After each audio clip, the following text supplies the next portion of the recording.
चलो ठीक है, बीच में कोई आएगा ना मुझे बता देना। Very good morning children, very good morning. Good morning sir. Good morning sir. Very good sir morning. ये सर सारे गुड बच्चे morning good sir. Morning sir. Morning नहीं कहते हैं। Good good morning, morning. Good morning. मैं देखता हूँ कुछ ही जगह ब्लिंक होता है, बाकी ये रिंकी नहीं बोली है, करण नहीं बोले हैं, सर कनिष्का नहीं मैंने तो बोली है। बोला गुड मॉर्निंग सर। अच्छा अच्छा, वही मैं आश्चर्य किया कि रिंकी कैसे नहीं बोली है। ओके, अनीसा नहीं बोली है, अभिषेक नहीं बोले हैं, मुझे जो स्क्रीन पर समझ में आ रहा है, फजल नहीं बोले हैं, प्रतिमा नहीं सर बोले मैं हैं, बोला ऋषभ। सर मैं बोला था फजल। अच्छा बोले थे गुड मॉर्निंग, अच्छा ओके ठीक है, वेरी गुड। सुरभि तब नहीं बोले होंगी, तान्या नहीं बोली है शायद, तान्या जबकि रोज बोलती हैं। वैष्णवी नहीं बोली है। Good morning Vaishnavi, good morning Tanya, good morning Samaira. भाई बोलो गुड मॉर्निंग, जब तक गुड मॉर्निंग नहीं होगा तब तक आगे बात बढ़ेगी नहीं बेटा ना, बैड मॉर्निंग थोड़ी करने आया हूँ मैं। Good morning sir. हाँ गुड मॉर्निंग। तो आज गुड मॉर्निंग सर। हाँ गुड देखो मॉर्निंग सर।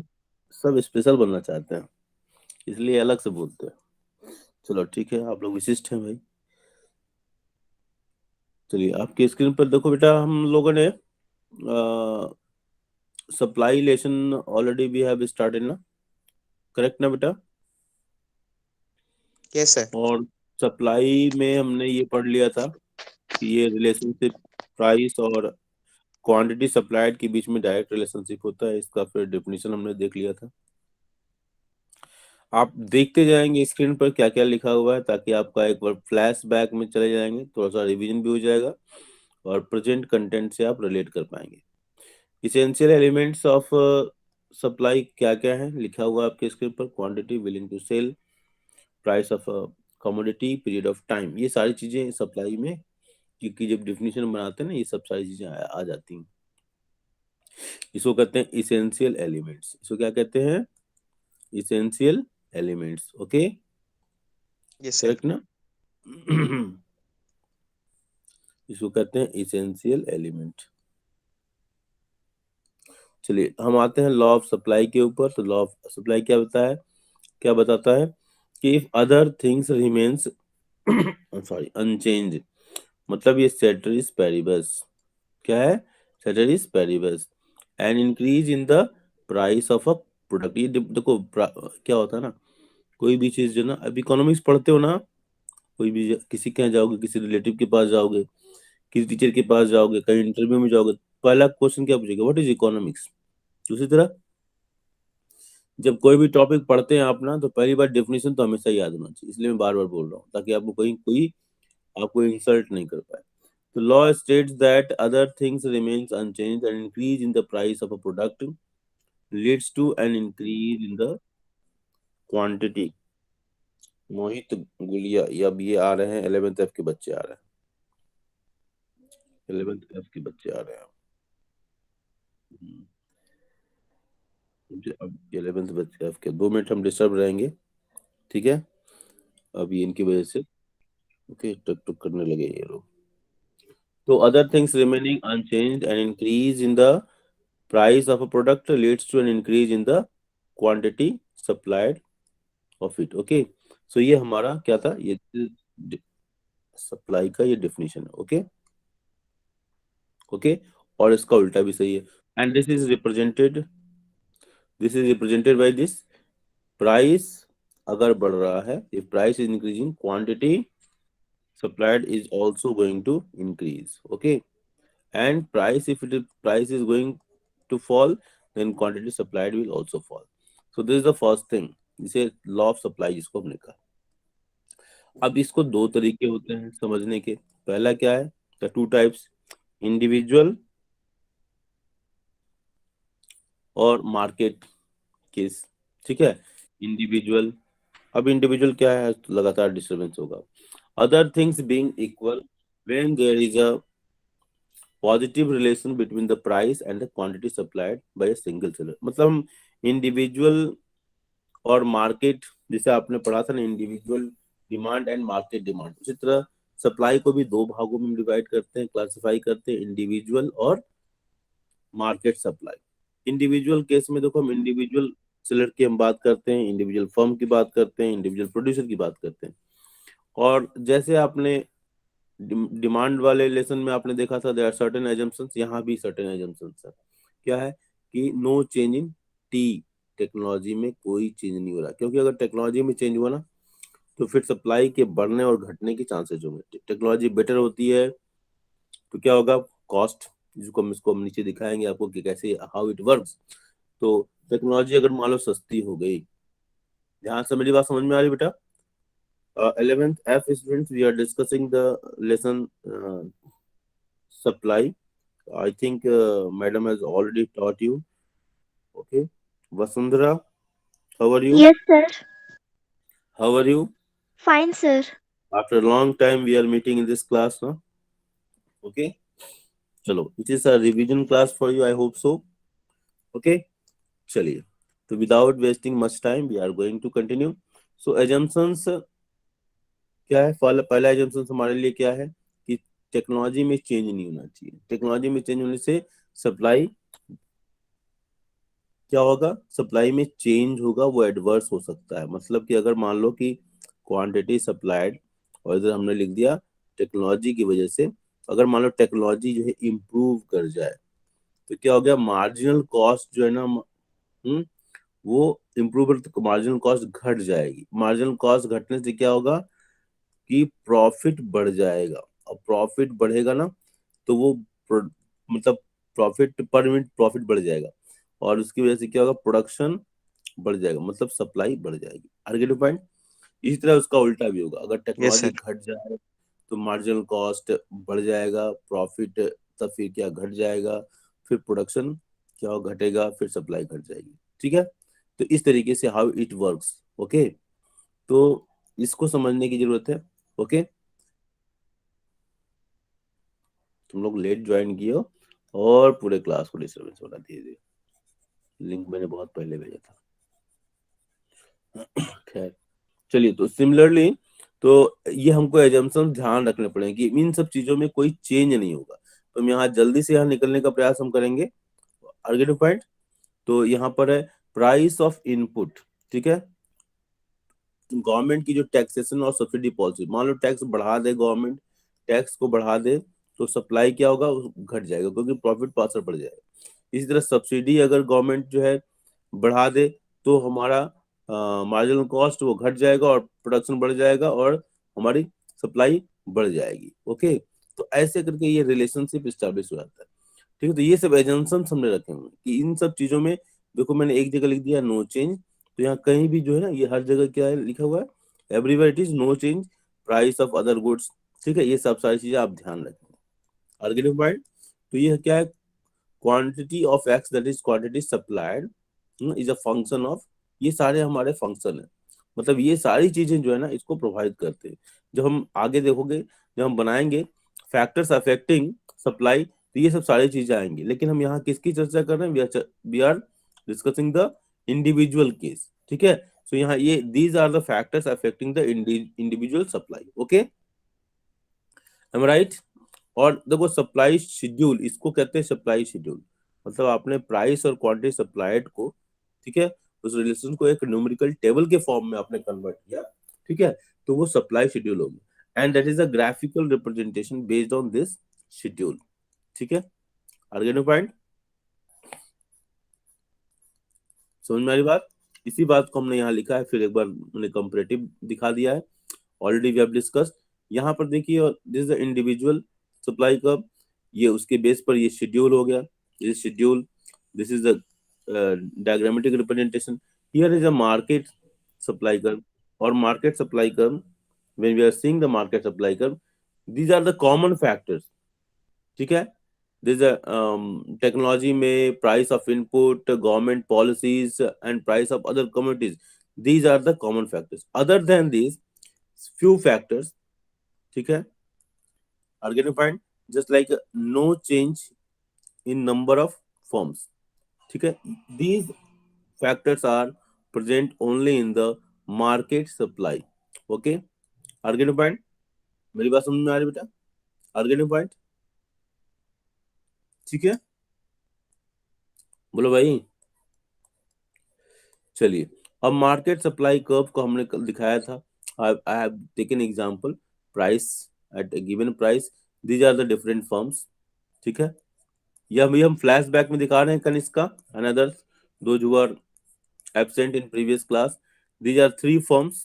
ठीक है, तीनों फर्म्स की सप्लाई है. ठीक है, आर गेटिंग पॉइंट? ओके, बोलो भाई.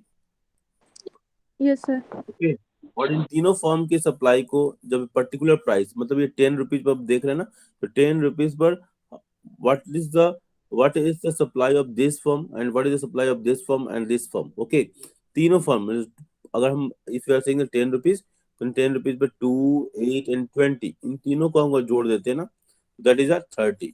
It is a market supply. This is a market supply. Okay, इन तीनों फर्म के देखो एडिशन से बना हुआ है. तीनों फर्म की क्वांटिटी सप्लाइड को हमने जोड़ दिया and that is the here I have reflected here the addition. Okay, this is the horizontal summation. Again, at rupees 20, firm this firm supplies 4, 12 and 24. इन तीनों को जोड़ देंगे हम, then we are getting the 40. So like that we can find out. So it is a this way we can calculate. अब देखो यहाँ पर हमने लिखा 30 पर हमने ये कैलकुलेट किया है 30 रुपीज पर तीनों फर्म के एडिशन किया. तो हमने क्या किया, 6, 16, 28 को जोड़ देंगे तो that is a 50. Okay, so यहाँ पर ये this is a market supply curve. This addition has come because we have added this firm. ये पूरे सप्लाई को हमने ऐड कर दिया. वी हैव एडेड, यहाँ पर देखो ये तीनों फर्म की, देखो ये 5, दिस इज 15, ये 16 होगा. देखो यहाँ पर अगर इसको फॉलो करते हैं 16 होगा, यहाँ हम 16 लिख सकते हैं. Okay, and this is a 28. Okay, organ point 28. तो ये तीनों को जोड़ने से हमारा ये जो बनेगा that is a 50. Okay, organ point समझ में आ रही बात बेटा? Yes, sir. ठीक है ना. So this is the market supply curve. ठीक है, और इसके बाद we have study discussed supply curve and its slope. ये these all things what we are discussing today, which is just a flashback because of some of students were absent. चलिए, तो हमने slope को समझाने के लिए ये डायग्राम बनाया था, और ये हमने बताया था कि स्लोप क्या होता है ना, कोई भी स्लोप होता है ना, that is a relationship between the perpendicular and base. देखो ये परपेंडिकुलर हमने ड्रॉ किया और ये बेस, और इन दोनों के बीच में रिलेशनशिप दिखाने वाला कर्व कौन सा है, this is the curve. Okay, इन दोनों को दिखाने वाला कर्व क्या है हमारा, दिस कर्व ना, ये कर्व है. ओके, राइट, बोलो भाई. Yes, sir. ठीक है ना, ये हमारा परपेंडिकुलर है जिसको हमने यहाँ दिखाया. देखो यहाँ पर दिखाया परपेंडिकुलर. ओके, और ये हमारा बेस है. इन दोनों के रिलेशनशिप को कौन एस्टेब्लिश कर रहा है, this a slanting line, red colour से जो मैंने किया हुआ है. Okay, are get point? ठीक है बेटा. Yes, sir. So this is, तो स्लोप क्या है, बेसिकली दिस इज स्लोप, और ये दोनों के रिलेशनशिप को एस्टेब्लिश करता है. तो ये मैंने स्लोप को समझाने का एग्जांपल समझाने का प्रयास किया. देखो पार्क वगैरह का एग्जांपल लेके, पार्क में जाते हो, this type of things you can see, और बचपन में बहुत एंजॉय किया हुआ. तो यहाँ पर देखो स्लोप क्या है, यहाँ पर हमने यहाँ स्लोप निकाला है. तो स्लोप क्या, स्ट्रेट लाइन पर स्लोप, आप कंज्यूमर वाले लेसन में भी पढ़ चुके हो, marginal rate of substitution, MOC, marginal opportunity cost. तो slope delta Y by delta X, ये एक्स है. ठीक है, delta X change in Y, this is a what, it is a perpendicular. ये देखो ये परपेंडिकुलर यहाँ पर है ना. ठीक है, this is a perpendicular. Okay, ठीक है, और ये बेस है, दिस इज द बेस. ठीक है, तो delta Y by delta X ये हमारा स्लोप है, स्ट्रेट लाइन. इसी तरह अगर कर्व सरफेस होता, तो कर्व सरफेस में क्या होता है, it is slope is changing continuously. ठीक है, इसको रेक्टेंगुलर हाइपरबोला कहते हैं. ठीक है, तो ये हाइपरबोला का शेप हो जाता है. तो ये मतलब ये जो शेप, ये हम है ना, कर्व सरफेस पर जो शेप होगा ना, ठीक है, इसको ये हाइपरबोला का, ये हमने कुछ होमवर्क दिया हुआ था. ठीक है, ये आप लोग मतलब जो भी पढ़ाया गया. Exception of law of supply, agriculture products, perishable goods, supply of rare goods, disposable of old stocks, and non-availability of resources. ये कल हमने चर्चा किया था. और इसके बाद हम आते हैं आज, ये इसको कुछ एग्जाम्पल दिए थे, ना मामा से काना मामा अच्छा, है ना. पेरिशेबल गुड्स होती हैं तो उसकी सप्लाई, सेलर चाहता है कि जल्दी जल्दी कुछ बेच लें, इसलिए उसकी सप्लाई बढ़ा देता है। ठीक है, प्राइस डाउन होते हैं तब भी उसकी सप्लाई को बढ़ाता है। तो ये एक्सेप्शन बन जाते हैं, क्योंकि हमने पढ़ा है ना कि प्राइस बढ़ता है तो क्वांटिटी सप्लाइड बढ़ती है। ठीक है, लेकिन जो पेरिशेबल गुड्स होता है ना, तो क्या होता है, सप्लायर चाहता है कि जो कुछ भी मिल जाए, है ना। इसलिए मैंने एग्जांपल ले लिया था, ना मोहम्मद से खाना मोहम्मद अच्छा, something is better than nothing. ठीक है, इस तरह का केस। ठीक है, सप्लाई ऑफ रेयर गुड्स होता है, इस केस में भी क्या होता है, हमने कुछ एग्जांपल लिए थे, यूनान और भारत का कुछ एग्जांपल लिया था। ठीक है, तो रेयर गुड्स के केस में भी ऐसा होता है कि उसकी प्राइस जो है, अगर प्राइस और जो क्वांटिटी सप्लाइड का जो रिलेशनशिप है वो अपोजिट हो जाता है। ठीक है, जिसके बाद डिस्पोजेबल लिया था, ओल्ड स्टॉक का, नॉन अवेलेबिलिटी ऑफ रिसोर्सेज का हमने कुछ एग्जांपल लिया था। आज हम जो पढ़ने वाले हैं, फैक्टर्स डिटर्मिनेंट्स और affecting individual supply curve. Factor that slash determinants, क्या इंडिविजुअल सप्लाई कर्व को कैसे प्रभावित करते हैं। तो हम देखो, हमने ये जो रिलेशनशिप है ना, दिस इज ये हम पहले देख चुके हैं ना। और जब हमने कहा कि क्वांटिटी सप्लाइड, प्राइस अगर बढ़ रहा है तो क्वांटिटी सप्लाइड भी बढ़ेगा। तो ये हमारा क्या है, प्राइस, देख लो ना, प्राइस। ठीक है, ये प्राइस है ना बेटा, प्राइस ऑफ एक्स लिया, करेक्ट है। तो ये हमारा तो हो चुका है, करेक्ट। अब हम अभी क्या पढ़ेंगे, आर्गेनिक पॉइंट, इनके बारे में पढ़ेंगे कि ये आखिर कैसे, क्या सप्लाई कर्व पर क्या असर पड़ता है इनका। तो पहला हमने लिया है टेक्नोलॉजी। ठीक है, टेक्नोलॉजी को देखो, अभी हमने कहा था कि ना हम देखेंगे भी। तो टेक्नोलॉजी अगर चेंज हो जाए तो सप्लाई कर्व पर क्या असर पड़ेगा, मतलब सप्लाई पर क्या असर पड़ेगा। आगे जो पॉइंट, मेरी बात समझ रहे हैं, बोले भाई। Yes, technology sir. अगर चेंज हो जाए तो सप्लाई पर क्या असर पड़ेगा। तो देखिए, इंप्रूवमेंट इन टेक्नोलॉजी या एडवांसमेंट इन टेक्नोलॉजी होगा। ठीक है, तो हमारा क्या होगा, lowers the marginal cost, lowers the marginal cost, per unit जो कॉस्ट है वो कम हो जाएगा। सप्लाई सॉरी, अगर टेक्नोलॉजी इंप्रूव हो जाए, अच्छी टेक्नोलॉजी हो जाए, जैसे मान लो कि पहले हम हैंडलूम से, मतलब हाथ से हम बनाते थे कपड़े को, वीविंग करते थे, बनाते थे, लेकिन हमारे पास पावर लूम हो जाए।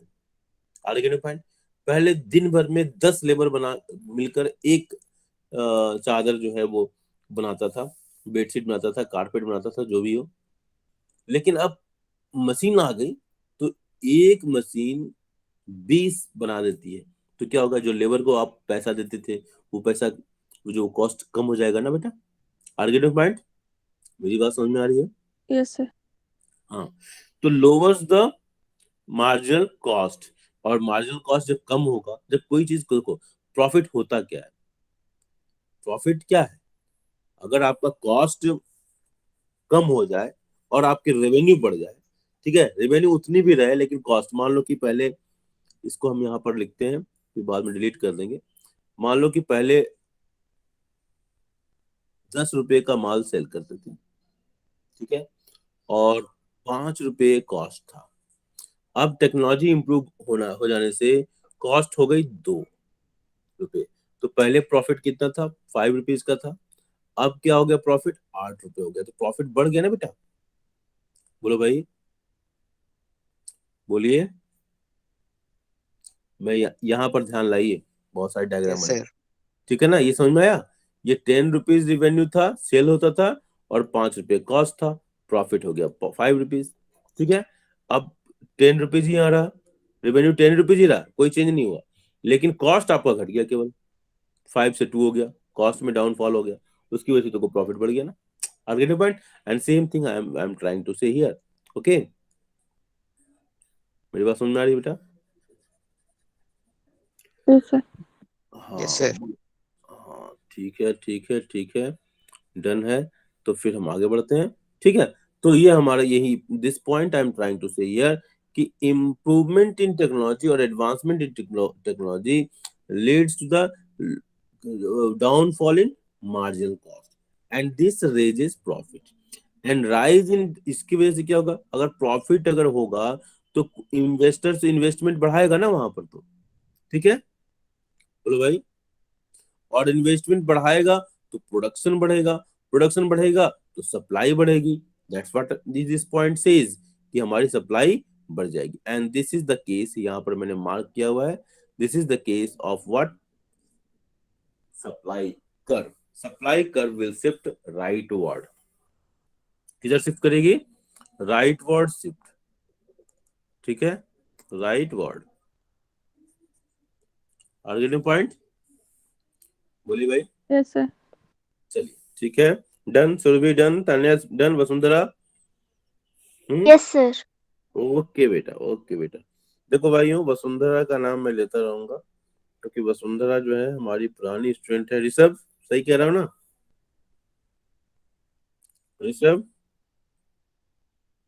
ऋषभ झा, अरे ऋषभ सो गया क्या?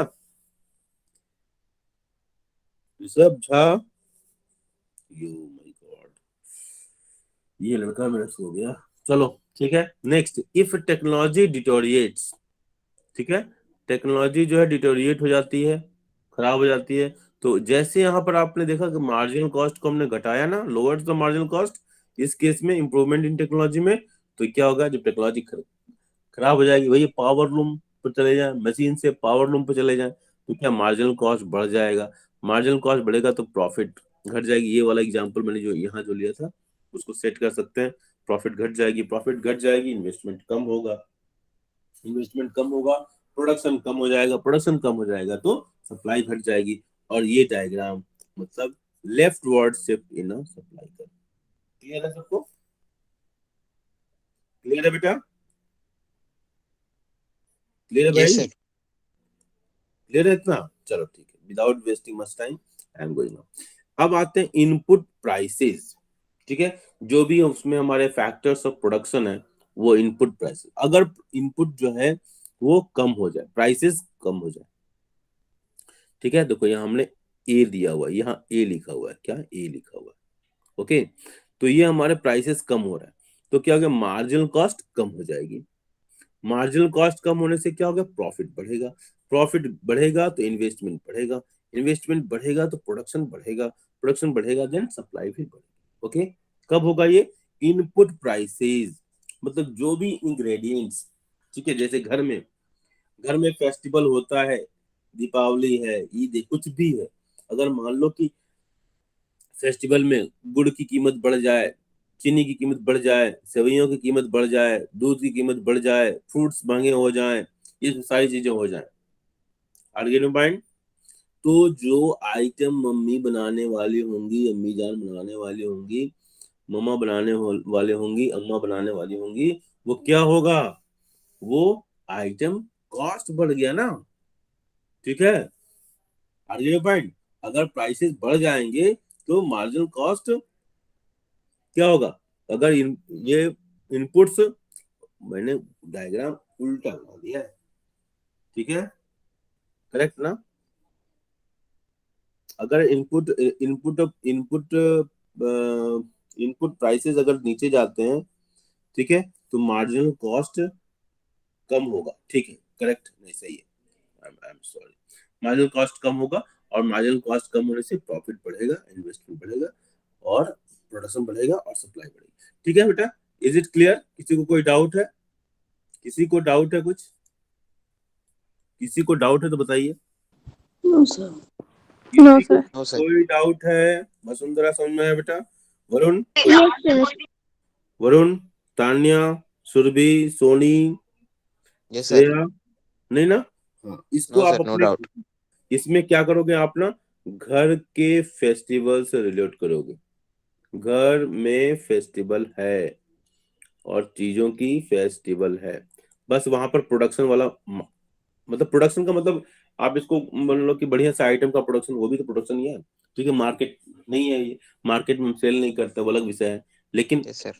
चीजों को समझने के लिए बस बोल रहा हूँ, ठीक है। Okay, Yes, sir. नेक्स्ट है इनपुट प्राइसेस बढ़ गया, ठीक है, यहाँ बढ़ा दिया, ठीक है, यहाँ इनपुट बढ़ा दिया, ठीक है, तो मार्जिनल कॉस्ट क्या हो गया? बढ़ जाएगा, प्रॉफिट घट जाएगी, इन्वेस्टमेंट घटेगा, प्रोडक्शन घटेगा, और सप्लाई घट जाएगी। ओके, तो ये दो केसेस हमने लिखे। इन दोनों को आप अपने घर से जब जोड़ेंगे तो चीजें आपकी अपनी हो जाएंगी और आपको समझने में आसानी हो जाएगी। ठीक है, और इसका डायग्रामेटिक साथ में हमने डायग्रामेटिक प्रेजेंटेशन भी किया है। अब इन चीजों को जैसे अब दिखा रहे हैं ना, जिसको हम दिखा दिया ऐसे, प्राइस है, ये क्वांटिटी सप्लाइड है, इसको ऐसे बना लिया। ठीक है, यहाँ पर प्राइस को हमने कांस्टेंट ही रखा है, अब सप्लाई क्या है, पहले में इस केस को हम देखोगे तो ये 8 है, ठीक है, और ये 4 हो गया। ठीक है, उसका उल्टा जब इसके लिए बनाओगे तो क्या दिखाओगे, 10 10 और क्वांटिटी सप्लाइड 4 और 8। ठीक है, आर गेटिंग पॉइंट? मेरी बात समझ में आ रही बेटा? बोलो भाई। Yes, sir. ओके, समझ में आ रही बेटा? चलो, change in taxation and subsidy policy. अगर गवर्नमेंट की टैक्सेशन पॉलिसी और सब्सिडी पॉलिसी में चेंज आए, मतलब टैक्स बढ़ा दे गवर्नमेंट, ठीक है, और टैक्स घटा दे, क्या होगा? हम पहला केस लेते हैं, टैक्स गवर्नमेंट। अब टैक्स देखो क्या क्या होता है, sale tax, excise tax, custom duty, octroi, चुंगी जिसको कहते हैं, साइज एंड वेट पर लगाया जाता है। जो पार्सल हम भेजते हैं ना, तो उसका कितना साइज उसके ऊपर लगाया जाता है। ठीक है, चुंगी।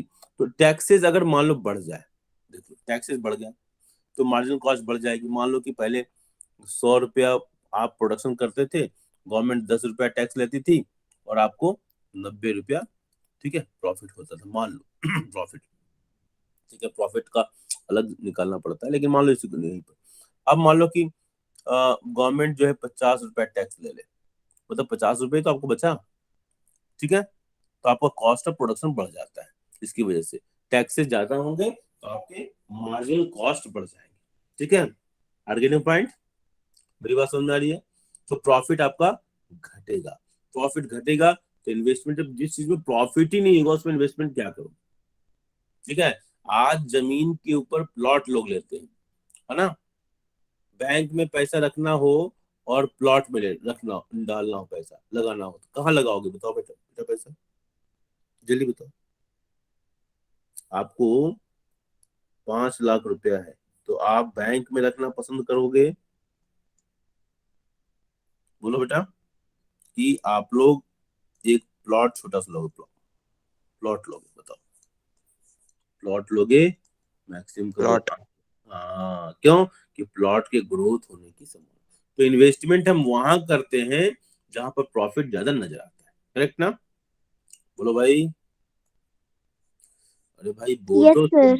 हाँ, देखो वसुंधरा, देखो ये हमारे क्लास के बच्चे जो है ना, थोड़ा सा शर्मा रहे हैं आप लोग के सामने।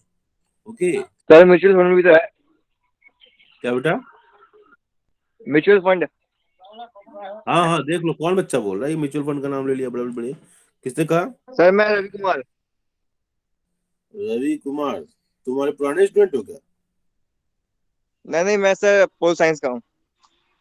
ओके ओके, नहीं मतलब पहले तुमने कभी पढ़ाया है मैंने तुमको? नहीं पढ़ाया? No sir, no sir, no sir.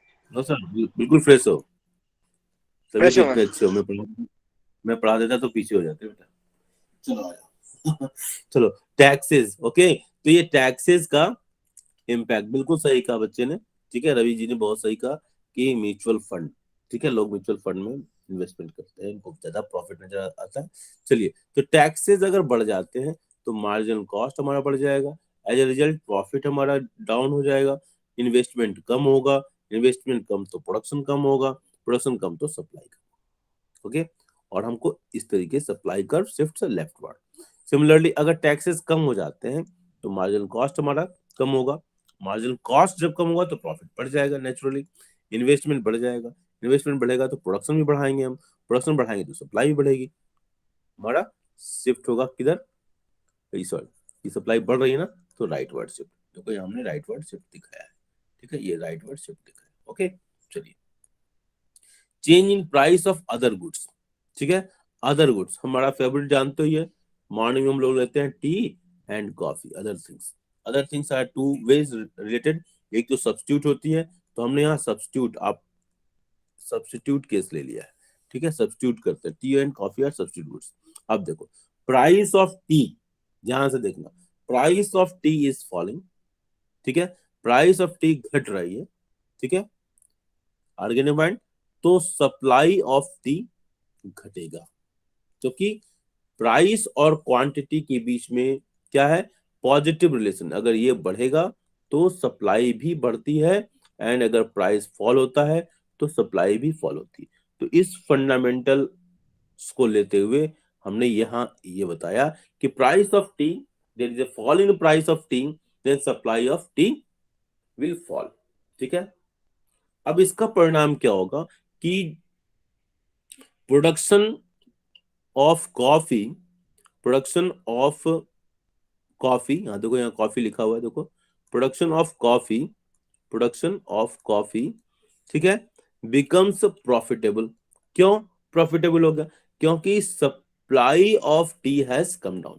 मतलब मार्केट में मान लो कि 10 लोग हैं और 10 के 10 लोग पहले टी लेते थे, मान लो 12 लोग कर दो, 10 लोग टी लेते थे और 2 लोग कॉफी पीते थे।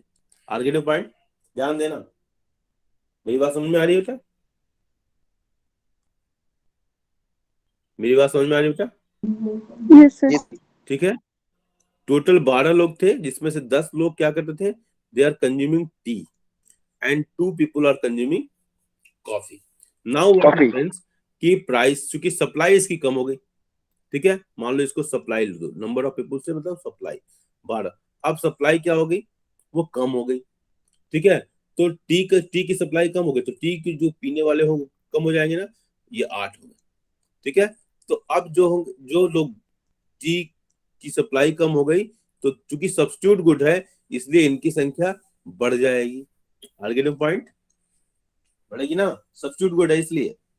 ठीक है, लोगों को कुछ ना कुछ पीना ही है। ठीक है, तो पहले 10 लोग टी लेते थे, 2 लोग कॉफी।